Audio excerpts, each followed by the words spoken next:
Super మార్కెట్కి వెళ్ళి sugar free అని చూసిన వెంటనే కార్ట్లోకి వేసేస్తారా? అయితే ఒక్క నిమిషం ఆగి ఈ రీల్ని చివరిదాకా చూడండి. ఒక ప్యాకెట్ మీద పెద్దగా షుగర్ ఫ్రీ అని రాసి ఉంది. ఇది హెల్తీ అయి ఉంటుందని కొనేశారు. కానీ ఇంటికి వచ్చి దాని వెనుక ఉన్న న్యూట్రిషన్ లేబుల్ చూస్తే దాంట్లో క్యాలరీస్ ఎక్కువ, రీఫైన్ ఫ్లోర్ అంటే మైదా అనేది ఫస్ట్ ఇంగ్రీడియంట్, ఫైబర్ చాలా తక్కువ, ఇంకా హెల్తీ ప్రోటీన్ గురించి అంటారా? అసలే లేదు. ఇప్పుడు మీకు ఒక ప్రశ్న రావచ్చు, షుగర్ లేకపోయినా ఇది నిజంగా హెల్తీ ఫుడ్ అవుతుందా కాదా? సో మీ బాడీకి షుగర్ మాత్రమే కాదు, రీఫైన్ కార్బోహైడ్రేట్స్ కూడా త్వరగా జీర్ణమైపోయి గ్లూకోజ్గా మారిపోతుంది. గ్లూకోజ్గా మారి బ్లడ్ షుగర్ని అమాంతం పెంచేస్తుంది.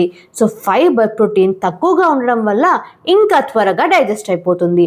అందుకే షుగర్ ఫ్రీ అనేది ఒక మార్కెటింగ్ స్ట్రాటజీ మాత్రమే, పూర్తి హెల్త్ సర్టిఫికేట్ కాదు. ఇకపై ప్యాకెట్ ముందు ఉన్న లేబుల్ కాదు, వెనుక ఉన్న న్యూట్రిషన్ ఫ్యాక్ట్స్ చదవడం అలవాటు చేసుకోండి. సేవ్ దిస్ అండ్ షేర్ చేయండి. Thank you.